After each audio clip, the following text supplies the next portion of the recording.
One. Hey folks, this is Samuel Huber from SamuelHuber.net, Samuel Huber on YouTube, Samuel Huber on Facebook, Huber Family Adventures on Instagram. I'm here today with Morgan, who is a young lady on the autism spectrum who is going to tell us a bit about her life and share some tips that she learned over the years. Morgan, can you tell the audience a bit about yourself? My name's Morgan. I'm 19, from England. I'm a music student and I am also autistic. Very cool. What kind of music are you studying? I've just finished doing a year of classical piano, but I sort of realized that's not really my thing, so I'm switching to do folk music. I'm going to be doing singing instead of piano as well. Very cool. What got you into folk music? I've always sort of grown up around folk music. I did answer when I was a child, so I grew up around like a lot of Irish music, and just sort of grown up around a lot of people playing folk music. But it wasn't until I went to university and I joined the university's folk ensemble and sort of realized that that's my thing. Very cool. What are some of your favorite artists that really, like, oh, I want to be like that person, or like, all right, this person inspired me to be a musician myself. Sorry? Like, who's your big influences as a musician? I listen to a lot of like traditional music. Mm-hmm. I like a lot of like Celtic traditional and Nordic traditional. I'm a big fan of Hosier and Sam Lee. I'm really bad at thinking of them off the top of my head. That's okay. So why don't you tell us a bit about how your perspective of autism has changed over the years? Like, can you tell us about when you were diagnosed? So I was only diagnosed quite recently, like this year. It was completely my own decision, because I guess I could say I sort of just knew that I was autistic before getting diagnosed, and pretty much my whole family suspected it, and a lot of my friends too. But I didn't get diagnosed as a child because my mom didn't say it necessary. Like, she didn't need me to have a diagnostic label, if that makes sense. That makes perfect sense. So it wasn't until I actually sort of got old enough to go and self-refer myself to a service and do all the research myself and kind of figure it out, that I actually made the decision to go and seek a diagnosis myself. Very, very cool. So you mentioned that your family always sort of knew, and it's really amazing that you were able to go yourself and find the answers yourself. But how did your family like know? Okay, Morgan probably has autism. Mm-hmm. Yeah. Like, what were some of the signs? So I was always very, I wouldn't say socially awkward, but my mom has always described me socially inadequate, which I think is quite a good explanation, as well as the fact that I've always had spectrum interests, which they didn't know that was the name for it. They just were sort of sorry. My family would like, Morgan's the one who's obsessed with things. Right. Because whenever I was interested in something, I would just talk and talk and talk about it, and that's something that's never changed. Yeah, and that's a very common trait in people that are on the autism spectrum, that we want to know everything and everything about what we're passionate about, which is a great gift that we have. What were some of the things that you would obsess over as a child? Hello Kitty was a big one. I still have a lot of Hello Kitty items. I even had Hello Kitty toilet roll. Lady Gaga was another one. Like, I knew all the lyrics to every single one of the songs that were out at the time. I could tell you each shot of every single one of her music videos down to the second. Wow, that's really impressive, Morgan. I noticed on your Instagram photo you like to call yourself a neurodiverse fairy. What exactly is that? So my account is mostly based on neurodiversity, and disability as well. But I think the main thing is more about neurodiversity. And fairy kind of comes from the fact that when I was a child, fairies was actually another one of my special interests, for one. For two, I think I always felt like I was from a different realm, and people also sometimes described me as like being away with the fairies or something. And although obviously now I know that I'm not actually a fairy, I'd like to be, but now as a almost adult, the way that I dress and act makes people call me a fairy. Right. I suppose. You can be a fairy if you want to. I know I have a lot of friends who like to identify as a fairy, and like that, and I get that whole sense of like you feel like you're from another world or a different planet, and it's just it becomes a part of your identity. As a young adult on the spectrum, how have you learned to be more social and be more, I guess, as your mom put it, socially adequate? Like, how did you start making friends? So if we're going right back to childhood, the way that I made one of my first ever friends was by running up to her on the schoolyard and screaming in her face, "Will you be my best friend?" It worked, surprisingly, and somehow that sometimes works. Sometimes it freaks people out and then they don't want to be your friend, but sometimes it works. And if people aren't startled by it, they're sometimes more accepting, I find. My other technique, which has been very successful, is making food for people. So now that I'm in university, just sort of anybody who I like thought, yeah, I want to be friends with them, I just invited them to a thing I called a pasta night, and I just made pasta for everyone, and now it's a monthly occurrence.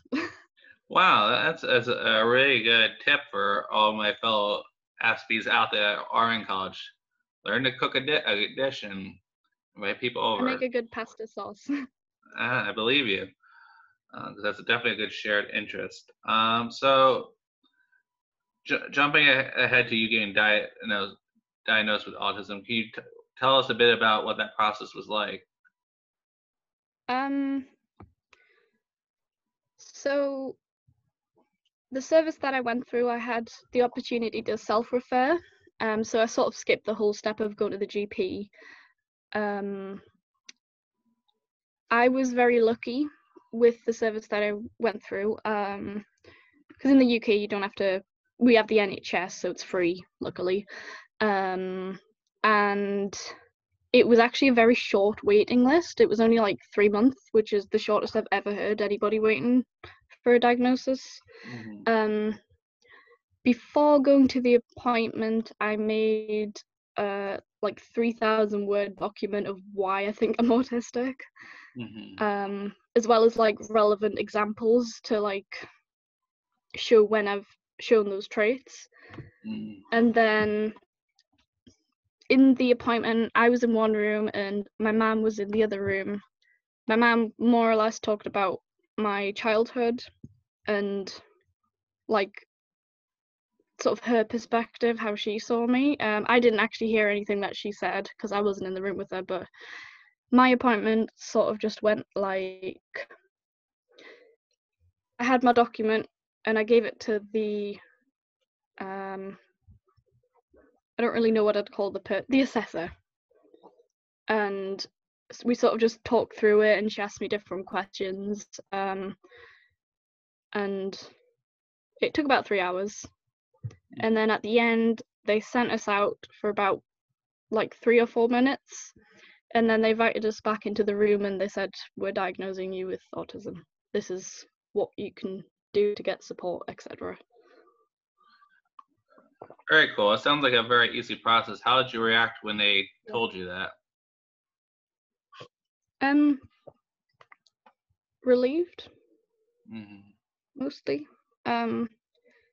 because even though it was something that I was quite certain about, there was still that doubt, like maybe I'm wrong about all this, and then if I'm wrong, what's wrong with me? Right. Sort of thing. That's what I was worried about. Like, if I'm not autistic, then what am I? Sort of thing.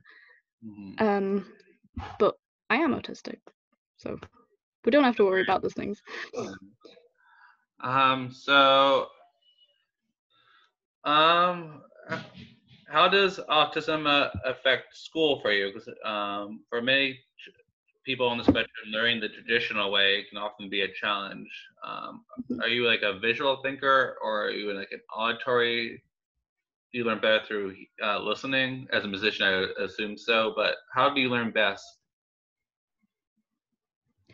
I learn more through visual. Like, to understand a lot of concepts and things, I find it much easier if there's a picture to go along with it. I also have dyspraxia, which was also only diagnosed this year. So that affects my learning as well. Like, my short-term memory is not particularly good. My long-term memory is amazing, but somebody will say something to me and I'll have to ask them to repeat it multiple times because I'll just forget what they've said. I'm the same way. This is my wife off all the time. But I also have a great long-term memory.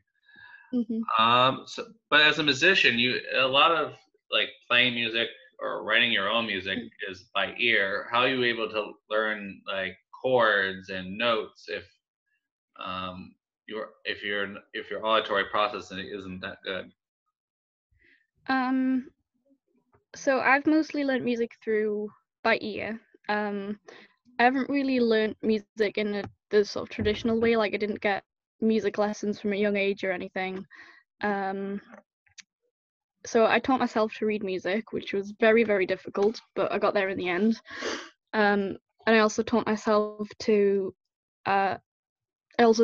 music theory, and then ended myself for the exam. What was the question again? The question was, how do you learn to learn music if you're a visual learner? Because a lot of times musicians do everything by ear. Yeah. As a visual learner, how were you able to, like, say like I sent you a song, how would you learn to play it?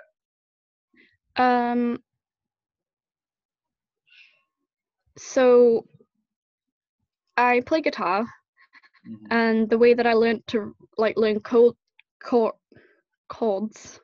Sorry, my accent gets confused because I spent some time down south. Is through, those images you get where it shows you where you put your fingers. Yes. On the fretboard. That's how I learned how to play chords.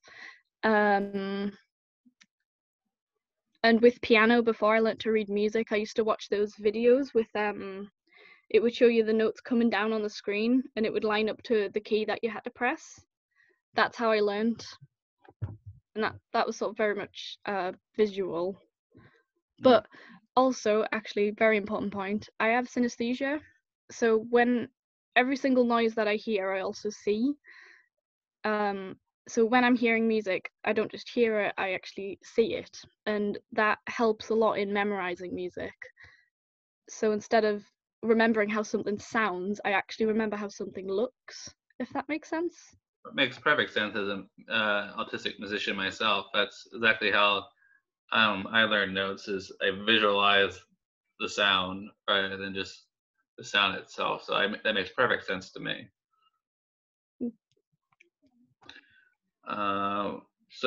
So have you written any of your own tunes? Um, I wrote loads of songs when I was a kid.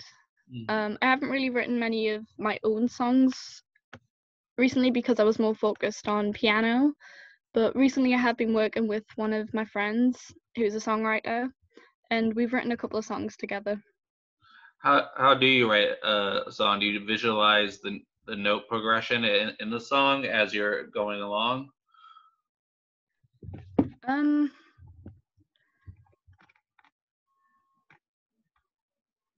How I don't normally write lyrics because I'm not very good with lyrics. That's normally my friend who writes them. But when it comes to writing the music, I'm trying to think. I've lost my train of thought now. What was the question? How do you write the music? Do you visualize the notes? So I'm quite good at like just coming up with melodies in my head. So normally I'll like have some lyrics in front of me and read them and sort of think about what sort of mood it portrays, and kind of just, I don't really know how to explain it. I kind of just It comes to you. It sort of just comes to me, if that makes sense, and then I like play it out loud, and then it'll probably not be that great, so then I'll tweak little bits and improve it until it does sound good. All right, that made perfect sense to me. As again, as a musician, I totally get the process. Oh, excuse me. So have you done any live performances, or is it you still like you're not at that stage yet? I've done like open mic nights, and I've played at like a tiny little garden festival before, but mostly just open mic nights and buskers nights. That's really cool. Like, how do you like? I'm still like I guess in the closet with my music playing because I'm not really ready to perform in front of someone. How do you get yourself ready for a performance? Because Ready for performance? yeah, how do you get yourself ready for performance? Because a lot of people on the autism spectrum have a lot of social anxiety, so the idea of standing in front of a mic and playing a song can be very intimidating. So how do you get yourself ready for a performance? I think you've frozen. Your voice is all weird. Could you repeat that, please? How do you get yourself ready for a performance? Can you hear me? I heard you say, "Can you hear me?" but I didn't hear the rest. My question was, how do you get yourself ready for a performance? How do I get myself ready for a performance? Yes. Right. So for me to be able to play something, it needs to be well and truly memorized. Like I could never, if it was piano, I could never just read the music on the day.